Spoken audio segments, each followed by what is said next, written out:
Ukraine has recaptured half of the territory that Russia initially seized.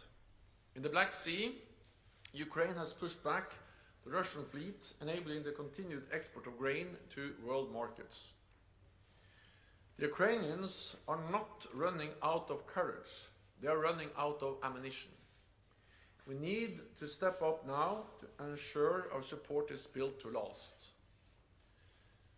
So, in our meeting today, we discussed how to put our support on a firmer and more enduring basis for the future. All allies agree on the need to support Ukraine in this critical moment. There is a unity of purpose. Today, allies have agreed to move forward with planning for a greater NATO role in coordinating security assistance and training. The details will take shape in the weeks to come. But make no mistake, Ukraine can rely on NATO support now and for a long haul. Tomorrow we'll meet with Minister Kuleba in the NATO-Ukraine Council. Together we will discuss Ukraine's current and longer-term needs. Today, ministers also address security challenges in our southern neighborhood, including the enduring threat of terrorism. Last October, I appointed an independent group of experts to review NATO's approach to our southern neighbors. Ministers have discussed the group's findings, and heads of state and government will consider concrete proposals at the summit in Washington. Tomorrow, I'll chair a meeting of foreign ministers with our Indo-Pacific partners, Japan, the Republic of Korea, Australia and New Zealand, together with the European Union. We will discuss how to enhance our practical cooperation as well as the global implications of the war against Ukraine. Russia is receiving support for its war of aggression from China, North Korea and Iran. As authoritarian powers increasing in line, it is important that like-minded nations around the world stand together to defend a global order ruled by law, not by force. Tomorrow marks NATO's 75th anniversary. As we face a more dangerous world, the bond between Europe and North America has never been more important. As we prepare for an historic summit in Washington, NATO will continue to support Ukraine, will continue to strengthen our alliance, and will continue to work with our partners across the globe for peace and security. With that, I'm ready to take your questions. We'll start with Radio Free Europe, please.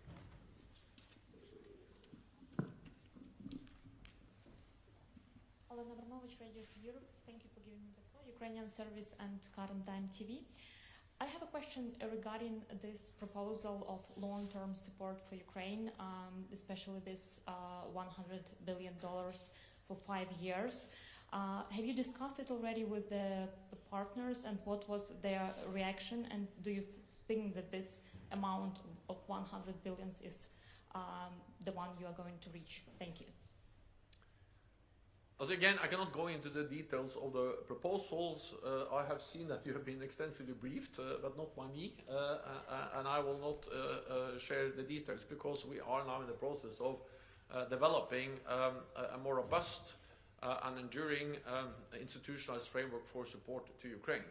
What I can say is that, of course, yes, we have discussed it with Ukraine. I have discussed it with President Zelensky. I've discussed it recently with Minister Kuleba. And we will also discuss it tomorrow. The different ways of ensuring that our support is less dependent on voluntary short-term offers and more on long-term NATO commitments, and that we have a stronger organization that creates a more robust framework for our support. And this includes security assistance, but also training and also financing. So yes, we are in dialogue with Ukraine on this, because this is actually something that we should do to get together. It matters for Ukraine's security, it matters for our security. Economic support to Ukraine is not charity. It's an investment in our own security. And then today we didn't take any final decisions exactly on what format we will establish, but we agreed to initiate planning, and that's the way we do things in NATO. We ask our military authorities to provide the plans, the details, and then we will take the final decisions made based on those proposals and plans that the military authorities will now start to develop for us. Thank you. Over to the BBC, Jonathan Beale. Thank you very much, Secretary General. I know your focus has been on Ukraine, but I do want to ask you about the Middle East. I know Lord Cameron wanted to raise what's happened in Gaza. I mean, can you give us your reaction to the killing of a number of aid workers in what appears to be an Israeli airstrike, the humanitarian crisis that exists there? And are you worried that a NATO member seems willing and able to provide ammunition and weapons to Israel, but seems unable to do the same for Ukraine? Do you think America has its priorities right? Thank you. So what we see now in Gaza is a humanitarian catastrophe. We see suffering, we see that civilians are killed, and we also saw the strike against aid workers, and I condemn the strike. I also welcome the fact that Israel has made clear that they will investigate what happened. It demonstrates that the war which is now going on has very serious consequences for innocent people, the people living in Gaza, but also aid workers, and therefore welcome the efforts by the United Kingdom, by the United States, and by many other allies to facilitate some kind of ceasefire and a political solution to this conflict. NATO as an alliance does not play a direct role, but welcome the efforts of NATO allies. Every day of delay in a decision in the United States on providing more support to Ukraine has consequences on the battlefield. That's one of the reasons why the Ukrainians now have to ration ammunition, and why they are struggling to keep up with the Russians, who are now able to outgun them with more weapons and more ammunition than the Ukrainians have. So we have a responsibility as NATO allies to take the decisions and to ensure that Ukrainians get the ammunition they must have to be able to continue to push back the Russian invaders. So it is urgent that the United States make a decision, and that the US Congress actually is able to turn the majority in the US public, but also in the US Congress, into a concrete decision.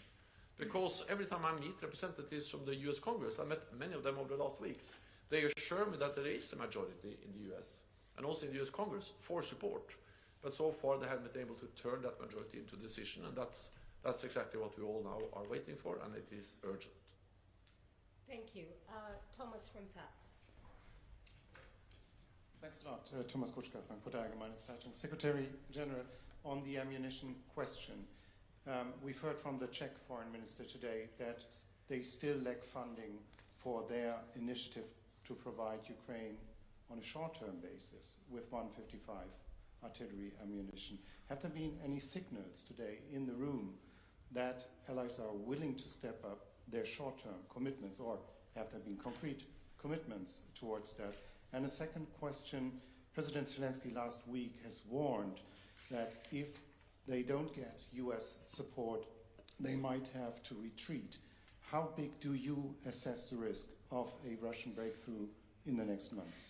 Thank you. Support from NATO allies and support from the United States to Ukraine is something which benefits our own security interests. It is therefore in the security interest of the United States to make a decision and provide Ukraine with ammunition. Because by allocating a fraction of our defense budgets we have enabled the Ukrainians to destroy significant parts of the Russian combat capability without putting any NATO soldier or any US soldier in harm's way. So this is really something that is in our interest to continue to do. And not only continue to do, but to do more, to step up, and to ensure that we do it in a predictable, robust way for the long haul. That's exactly also why we are now discussing how can we establish a more robust and institutional NATO framework around this support, to make it more predictable, more long-term, and also to ensure fair burden sharing. But while we are, of course, discussing this as NATO, and I expect a decision by the summit, I welcome the fact that we have now agreed to start planning. Of course, we need also immediate support, and therefore I urge allies to continue and to step up to make national contributions. Recently we have had the German announcement of 576 million euros to support the Czech initiative for more ammunition. Sweden, our newest ally, have just announced 800 support to deliver 800 to support the Czech initiative to deliver 800,000 extra artillery shells, and also other allies have announced more support for the Czech initiative. So there are constant new announcements by different NATO allies. Thank you. Over to Irina, Interfax.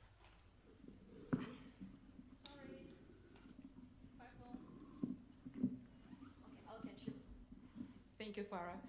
Secretary General, News Agency Interfax Ukraine, Irina Sommer.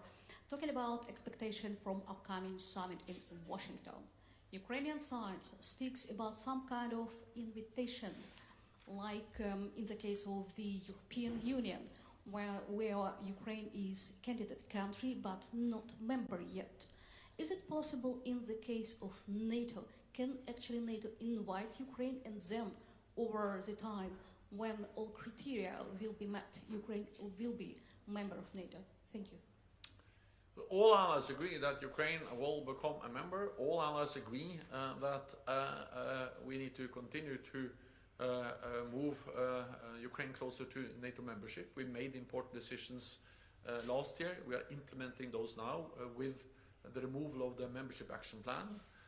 We should not introduce something that is similar to a kind of second or two-step process. I think it's very important to maintain the one-step process for Ukraine to become a member, removing the requirement for membership action plan, and then ensuring that when an invitation is issued, then that's the same as becoming a member as it is in NATO.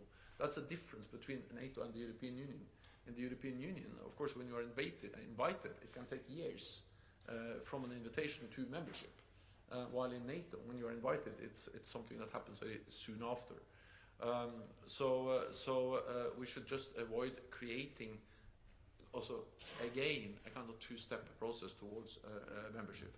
But regardless of the technicalities, there is a clear commitment for Ukraine to become a member. There's a clear commitment to help to move Ukraine closer to membership.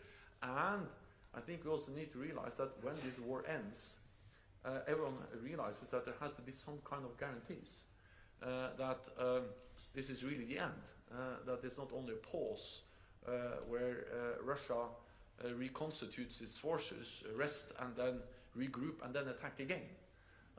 Because that was something, we saw a similar pattern back in 2014. They annexed Crimea, we all condemned that, and then after a few months they went into eastern Ukraine or eastern Donbass, and then we had Minsk 1, that was violated. They pushed the line further west. We had Minsk 2, a new ceasefire, and then they waited for almost 8 years, and then they had a full-fledged invasion. So of course, when this war ends, we have to be absolutely sure this is really the end. It stops here. And therefore, we need to help Ukraine build their own defenses to deter any further Russian aggression. But there will also be a need for security guarantees. And of course, the ultimate security guarantee will be Article 5 and NATO membership. Thank you. We'll give a final question to Radio Cordon, Vladislav. Thank you. Hungarian Foreign Minister Peter Szijjártó has publicly said that Hungary will not support any initiatives that, quote, would transform it into an offensive alliance.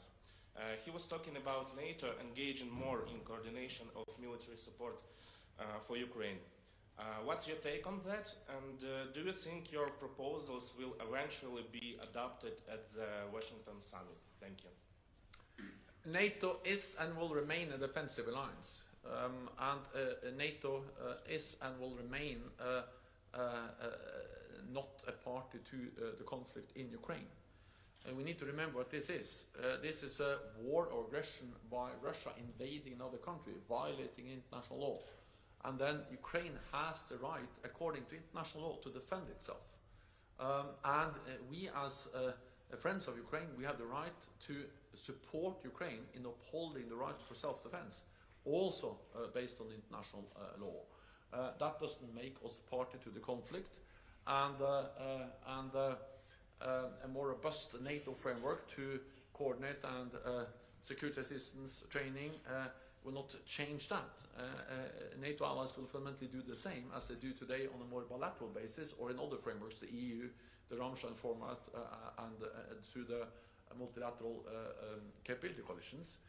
So by creating a stronger NATO framework, what we will ensure is more transparency, more burden sharing, more predictability, and a more robust commitment, which is important to help the Ukrainians to plan, but also send a message to President Putin that he cannot outweigh us on the battlefield. He has to sit down and negotiate some kind of agreement where Ukraine prevails as a sovereign independent nation. So the paradox is that if you want a peace, if you want an end to this war, the best way of achieving that is to ensure that Ukraine has the military strength to convince Putin that he cannot win on the battlefield. He has to sit down and negotiate. What we are discussing is not a NATO combat presence in Ukraine. We are discussing how we can coordinate and deliver support from outside Ukraine to Ukraine as NATO allies do. So I have good dialogue with Peter Szijjártó. I also have spoken with the Hungarian Prime Minister Viktor Orbán twice over the last week. And now when we initiate planning, I'm certain that we can also address the concerns that Hungary has raised and find a way where we can then have consensus within weeks. Thank you, everyone. That's all we have time for. Thank you. Thank you. Secretary.